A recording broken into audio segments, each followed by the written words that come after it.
복음 리셋은 주님을 바라보는 겁니다. 십자가를 바라보는 겁니다. 여러분, 어떤 상황에서도 십자가 바라보면 다시 힘이 나고 다시 일어날 힘이 내고 또 새롭게 시작할 은혜가 임하게 될 줄로 믿습니다. 자, 오늘은 두 번째 한번 따라할까? 예배 리셋. 자, 예배를 리셋하자 이건데, 여러분, 우리가 늘 항상 지금까지 수십 년 드리고 있는 게 바로 예배죠. 신앙생활은 곧 예배다, 예배 생활이다, 이렇게 해도 과언이 아닙니다. 존 메가더 목사님, 유명한 미국의 강해 설교자인데, 그 목사님은 그런 얘기를 했어요. 우리가 구원받은 이유는 예배하기 위해서다. 한번 해볼까요? 우리가 구원받은 이유는 예배하기 위해서다. 그렇습니다. 예배 드리기 위해서 우리가 구원받았다.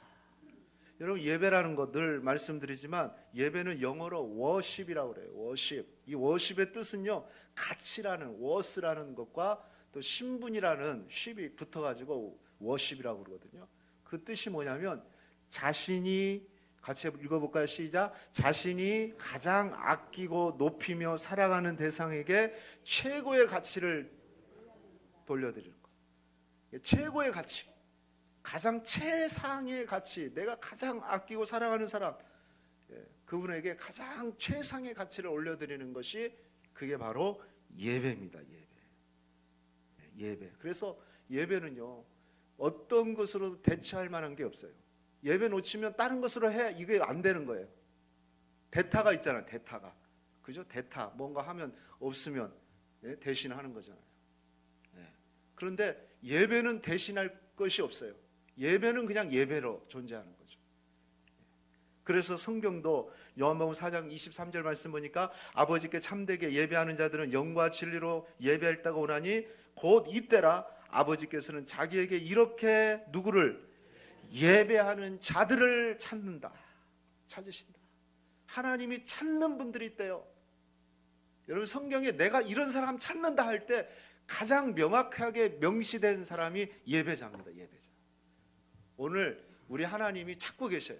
영과 진리로, 성령과 말씀으로 예배하는 자를 오늘 성령께서 창세기 1장 3절에 있는 말씀, 2절에 있는 말씀대로 수면에 운행하시면서, 이 예배 중에 운행하시면서, 이야, 예배 드리고 있구나, 내가 찾는 예배자가 여기 있네.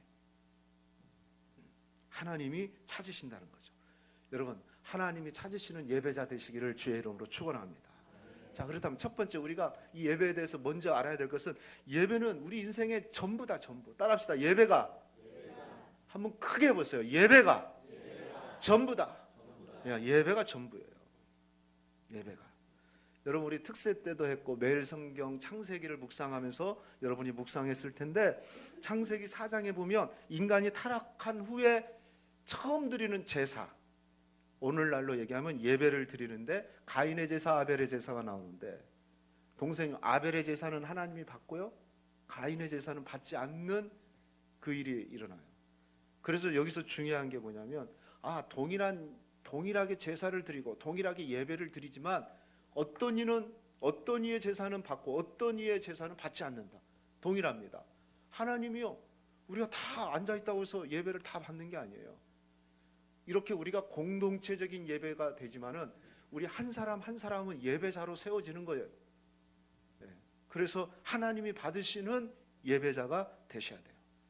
그래서 예배를 어떻게든지 우리는 하나님께서 기뻐하시는 예배를 드리기 위해서 몸부림치고 힘쓰셔야 돼요.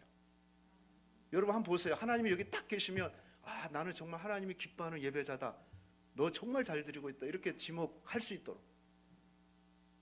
예배가 왜 전부고 왜 중요하냐면요, 여러분, 노마서를 보면, 노마서는 가장 신학적인 책이고, 기독교 교리를 가장 논리적이고 학문적으로 제시한 책이 노마서인데, 1장에서 11장까지는 그 구조가 교리에 대한 부분, 우리가 무엇을 믿어야 될 것인가에 대한 말씀이 나왔다면, 12장부터 16장까지는 우리가 이제 복음을 아니까 이제 어떻게 살아야 될 것인가, 생활편, 교리편, 생활편, 무엇을 믿느냐, 어떻게 살 것이냐, 이게 사실 사도 바울 서신서의 대부분의 구조예요.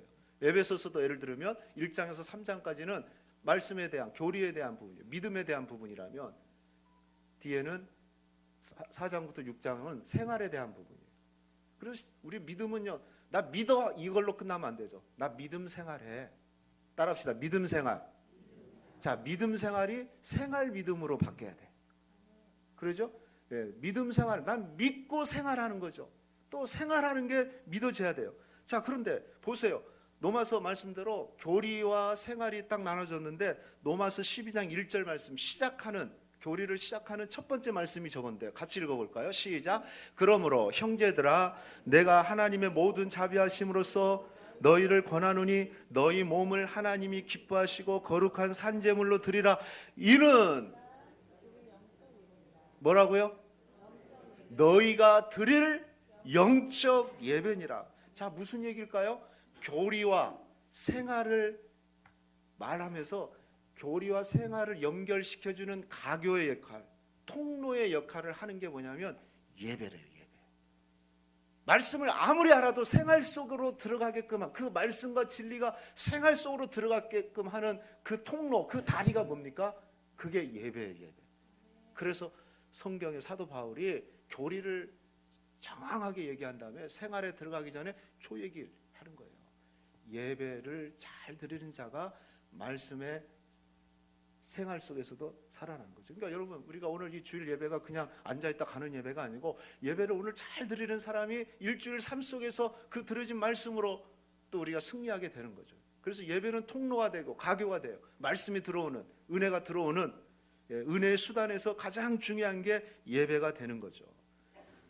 그래서 우리가 매주일마다 이렇게 오늘 영하 8도인데도 이렇게 달려와서 예배를 드리는 겁니다. 예배만큼 중요한 게 예배가 무너지면 생활이 무너지고, 그렇죠? 믿음이 아무리 말씀을 많이 알고 있다고 해도 삶 속에서 생활 믿음이 되지 않으면 안 되는데, 그 생활 믿음의 핵심이 뭐냐면 예배예요. 예배. 언젠가 제가 얘기해 드린 것 같은데 어떤 사람이 몸이 아팠어요. 몸이 아프는데 온몸이 아픈 거예요. 온몸이. 옆 사람 한번 물어봐요. 온몸이 아프세요? 한번 물어보세요. 그 표정이 그런 분들이 몇 분 계셔가지고 나 온몸이 아픈데 지금 왔어요, 목사님. 근데 온몸이 아프신 분이 계신 거예요. 그래서 하는 수 없이 병원에 가서 의사 선생님한테, 선생님 제가 그냥 온몸이 아파요, 온몸이. 의사 선생님이 신기해가지고 그래요? 한번 머리를 한번 만져보세요 하니까 머리를 아프세요? 아파요. 가슴을 만져보세요. 아파요. 다리를 만져보세요. 아파요. 그래서 참 희한하네요. 그래서 의사 선생님이 정밀하게 검사를 하고 난 다음에 특별한 처방전을 준 거예요.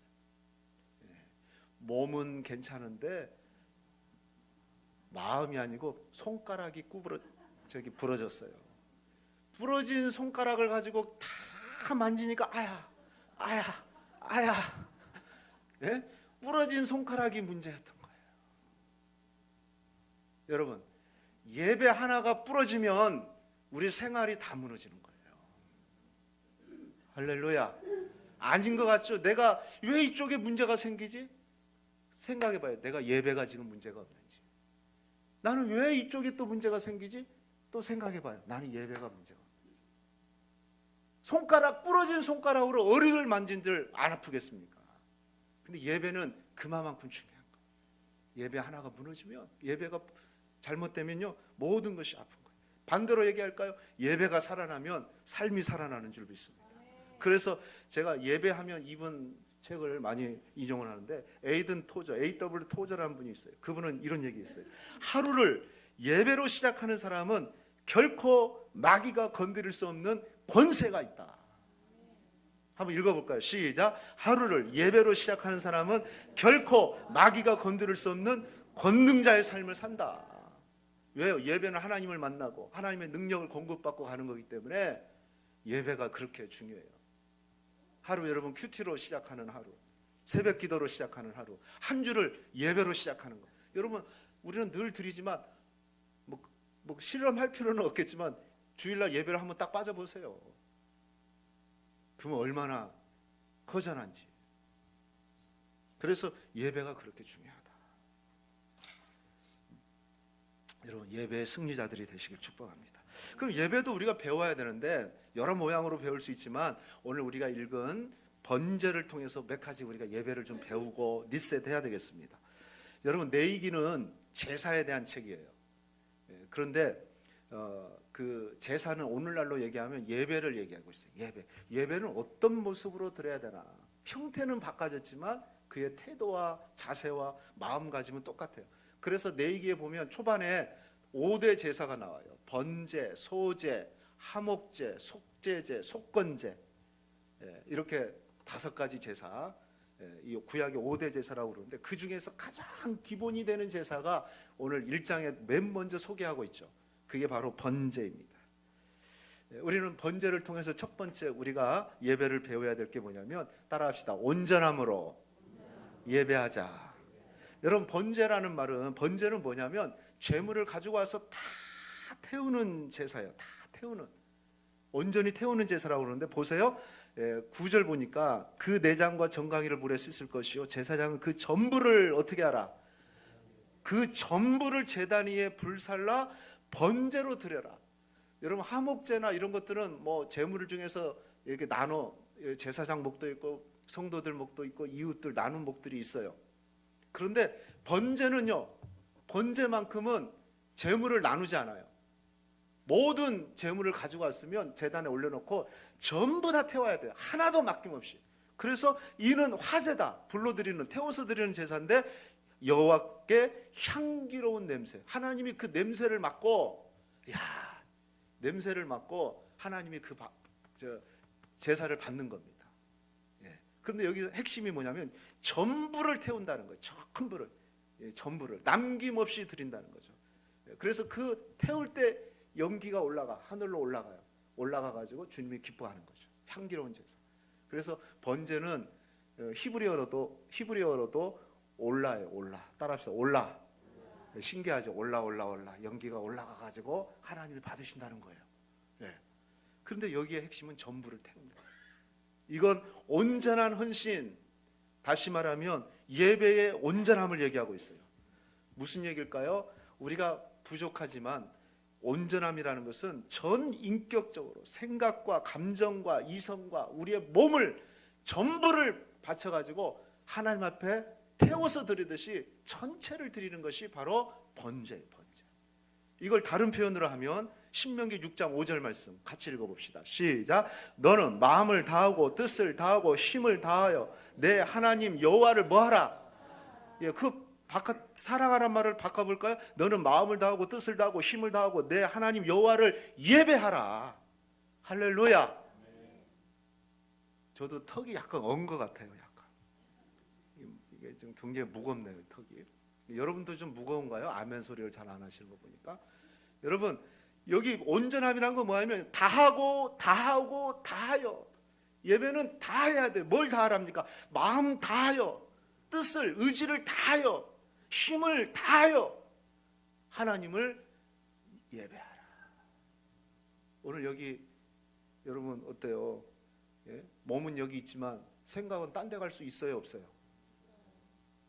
한 2분 그러신 분 계시네. 보니까 이미 딴 데 가 계시네. 아니에요. 생각과 의지와 마음과 우리의 전 인격, 전인 것을 다 모아가지고 다 하여 드리는 예배. 그냥 슬렁 예배가 하나로 그냥 흘러가는 시간이 아니란 말이죠. 다 하여 드리라는 거예요. 어느 큰 교회가 보니까 예배를 올해 들어서 이제 좀 바꾸겠다. 목사님이 그래요. 그래서 예배 스타일을 바꾼대요. 그래서 일부 예배는 전통 예배를 드리는 거예요. 전통적인 예배 스타일로. 그래서 예배 때 악기도 사용 안 하고 딱 피아노, 이 클래식 피아노 하나 딱 쓰고 찬송가만 딱 부르고 목사님도 가운을 딱 입고 그런 예배를 1부 때는 그렇게 드리고 2부 때는 이 현대적인 예배를 드리겠다. 컨템포리 찬양을 하는 거예요. 우리 막 CCM 찬양하고 모든 악기를 동원하고 교회 저기 나이트클럽 가면 반짝반짝 돌아가는 거 있죠. 저도 그거 하나 좀 설치하고 싶어요. 이렇게 쫙 돌아. 뭐 여기에 이 스크린을 한 20m짜리를 만들어 가지고 여기서 막 빛이 올라가고 막 우리 그 무대 가면 있잖아요. 콘서트 가면 콘서트장 있잖아요. 여기 밑에도 조명이 있고 막 쏘고 막 실제로 그런 교회가 있어요.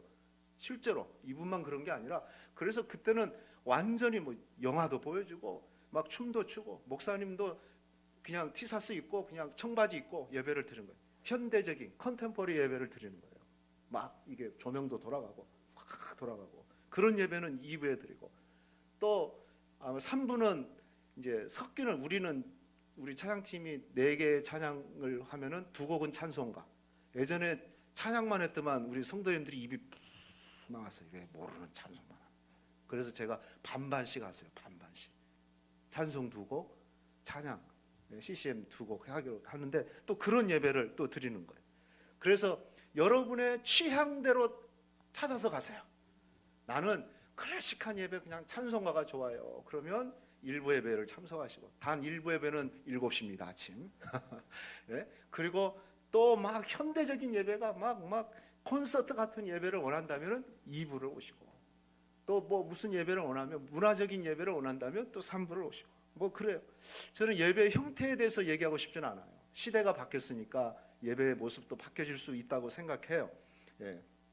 그런데 중요한 건 그거예요. 예배의 어떤 형식보다 더 중요한 게 뭐냐면 예배는 내 취향에 맞아서 은혜가스러운 것이 아니고 내 스타일에 맞는 것이 중요한 것이 아니고 예배의 모든 초점은 하나님께 있어야 돼요.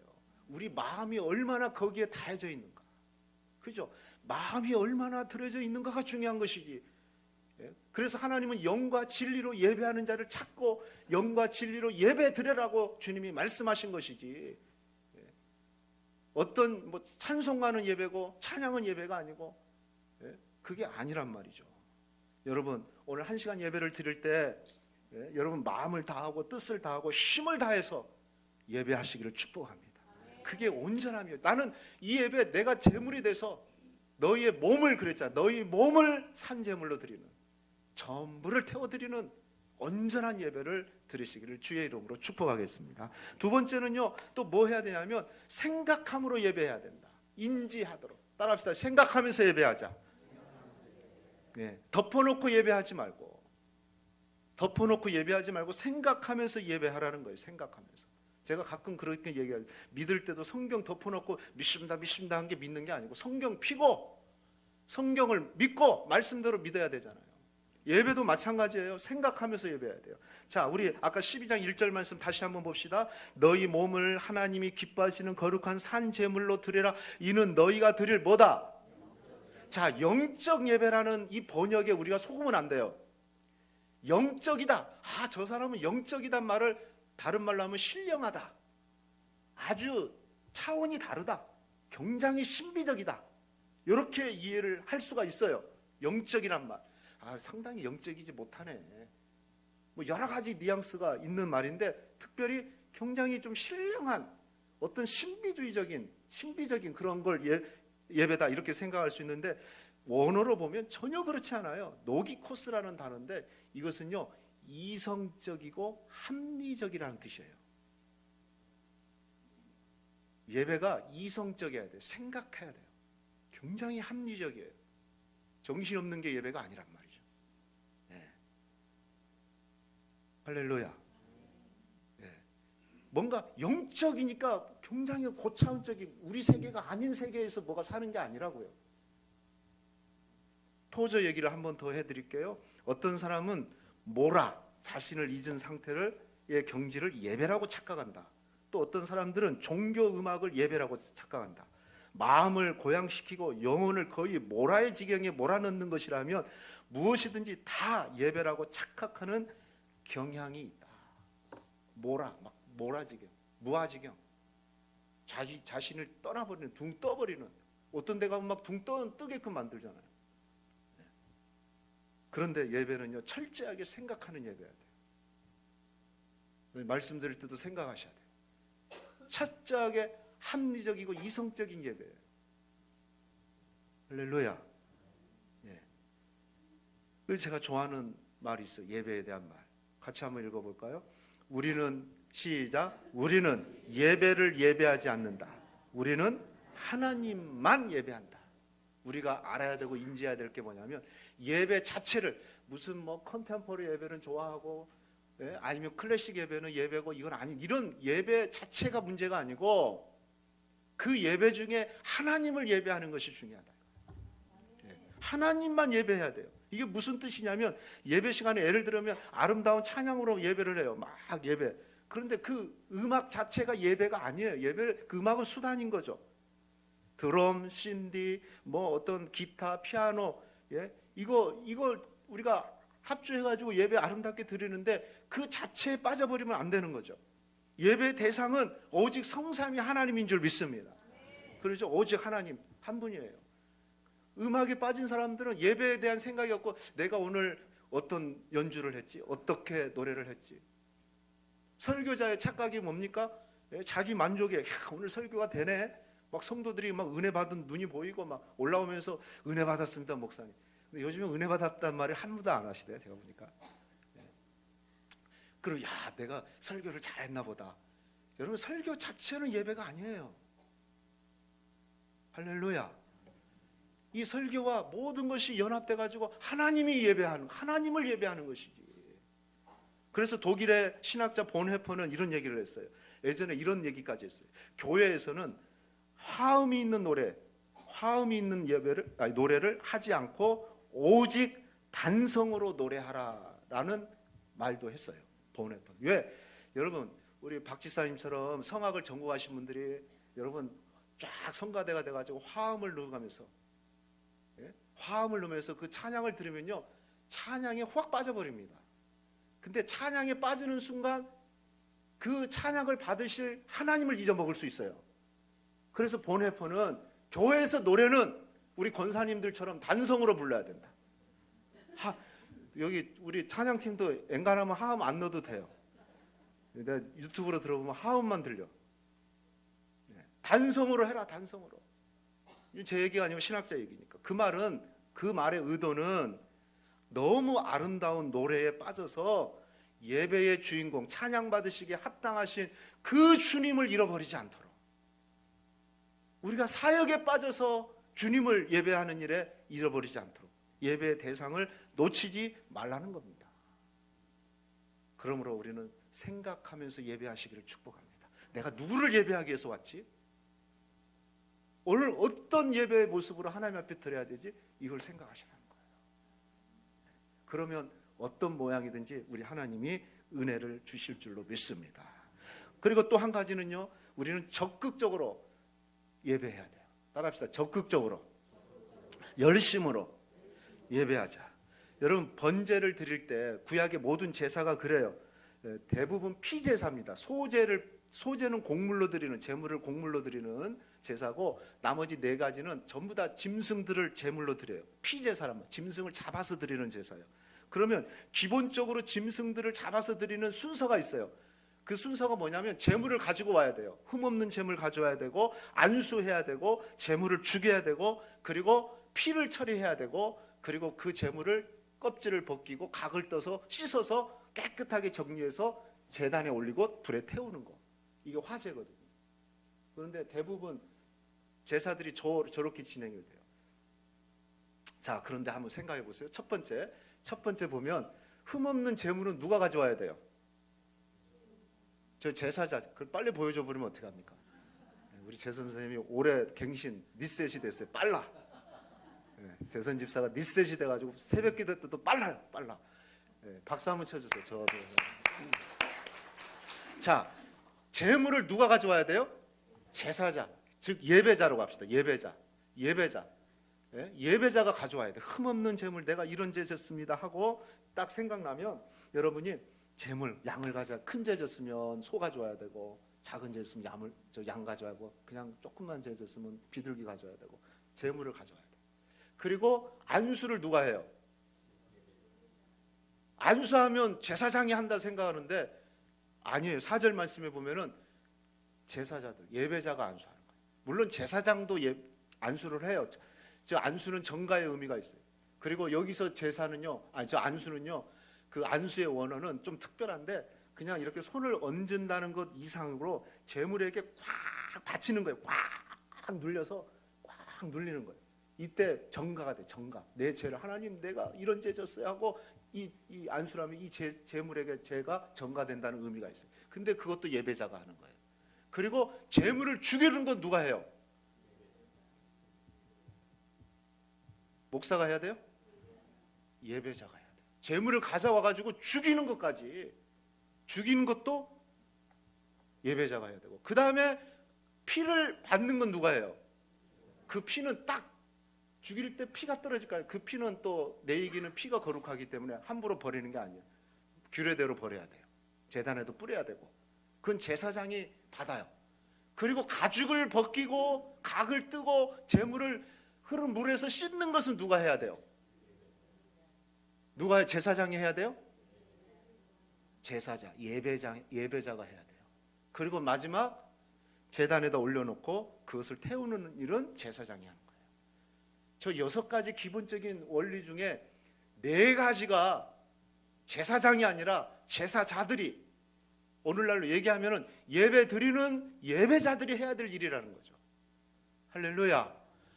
우리는 생각하면 안수도 제사장, 목사님이 해줘야 되고, 만약 목사님이 제사장 역할을 한다면, 그리고 재물을 죽이는 것도 나는 재물만 갖다 주면 되지, 죽이는 것은 목사님이 하셔야지. 각 뜨는 거, 껍데기 벗기고, 예, 이것도 마찬가지죠.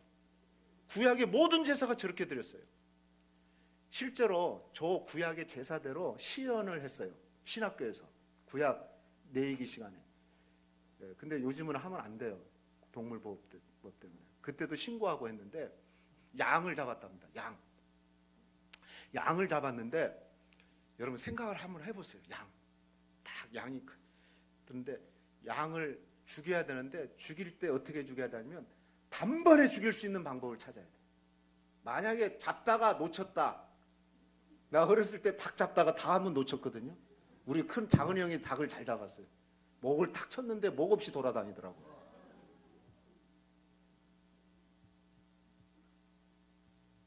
닭도 그런데 양은 어떻게 하겠어요? 소는 어떻게 하겠어요? 생각을 해보세요. 그러니까요, 양을 잡을 때 양이라고 순진한 줄 알았어요. 자기 죽일 때는 알아요. 울기도 해요. 딱 잡고 그 목사님 와, 그 교수님 와, 한 번에 찔러버려야 된다. 급소가 어딘지를 알고. 가장 급소가 목적 아닐 거예요? 그래 또 피도 받아야 되니까 그냥 칼을 가지고 팍 찌르면요 피가 터지는 거예요. 피가 그냥 온 범벅. 그 잡고 있는 사람은 머리에서 발끝까지 완전 피범벅이 되는 거예요. 우리 죄를 그렇게 하나님이, 예수님이 피 흘려서 씻어줬다는 의미가 그거예요. 그냥 우리 십자가 의미 그냥 멀리 보고 있는데 아니에요. 그래서 피 비린내가 온몸에 나는 거야. 온몸에. 아무리 씻어도 피 비린내가 나는 거예요.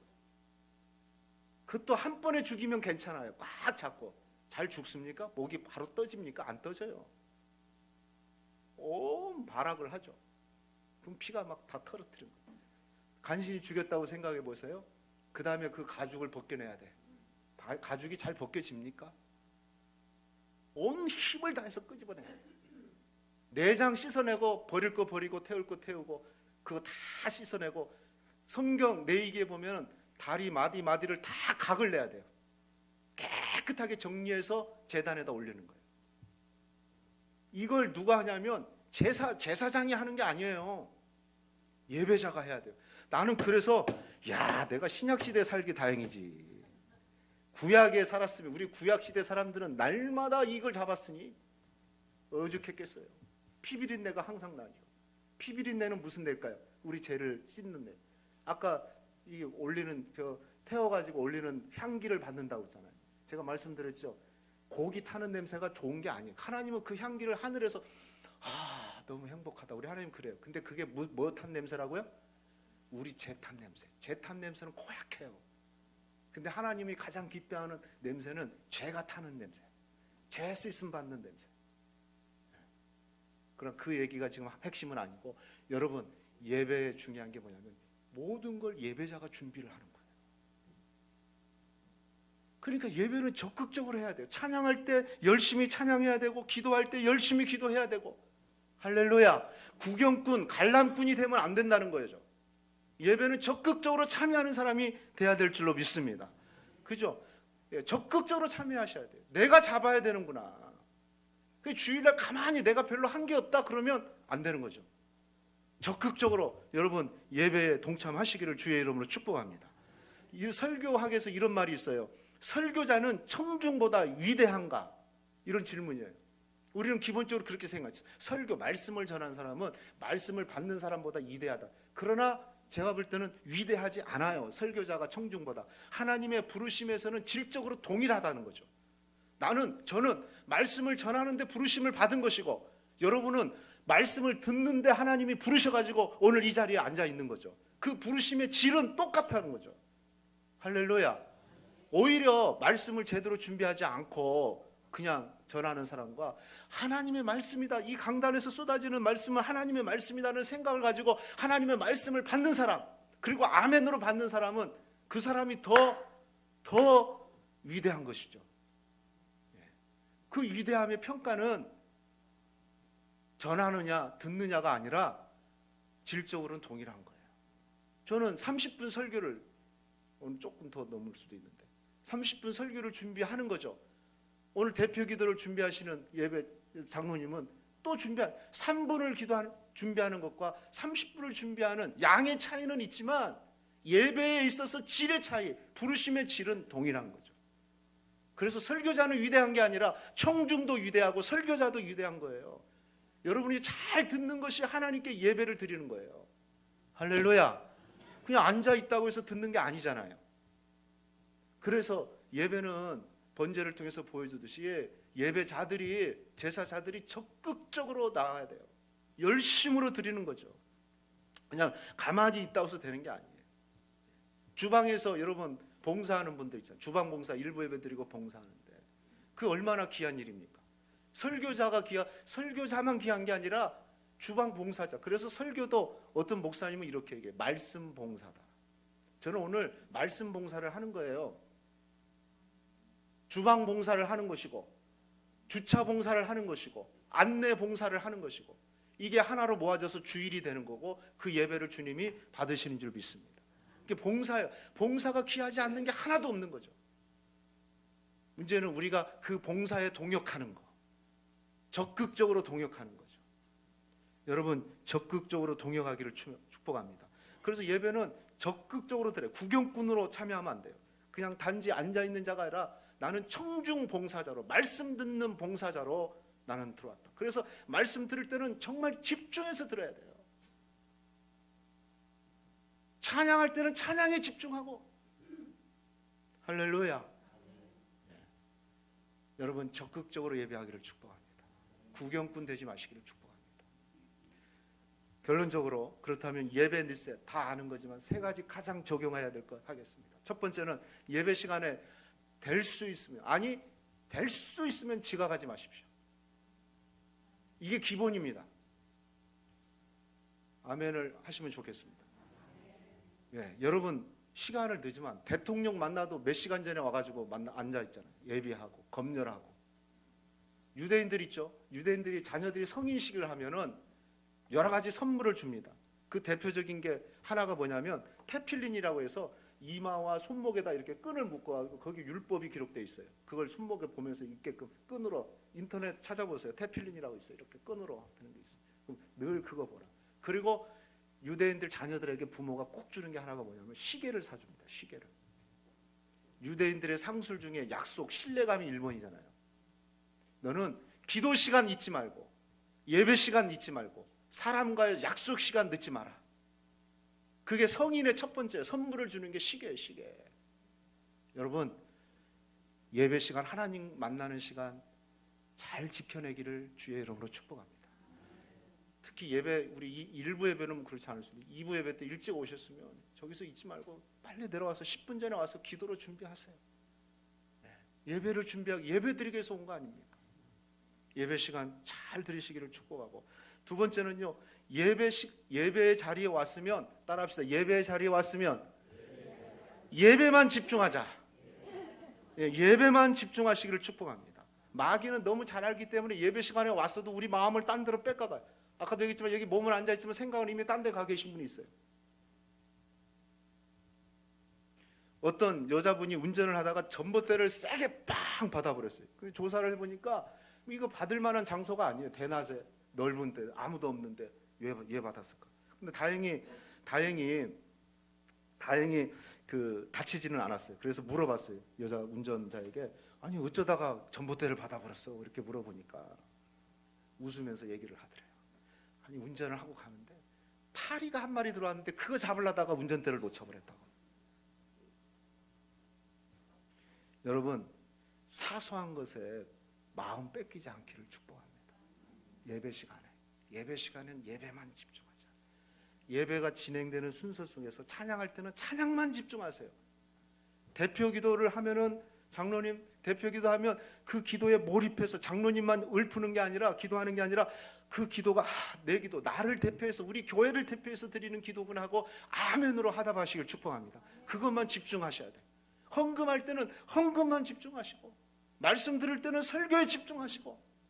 근데 자꾸 딴 생각을 해요.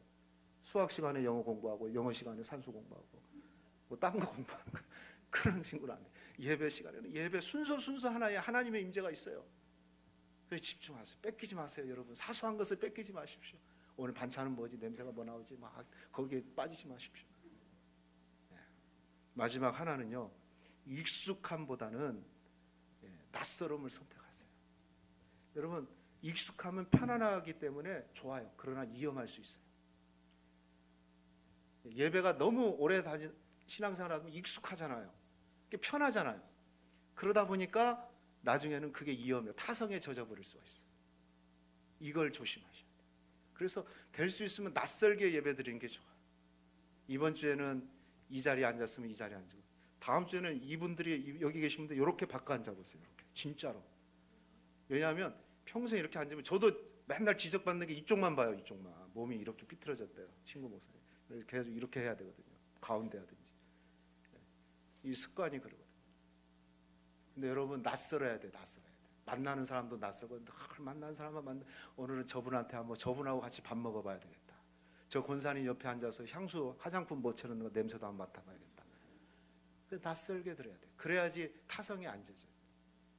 타성이 안 젖어요. 근데 익숙한 것은 편해서 좋지만 위험에 빠질 수 있다.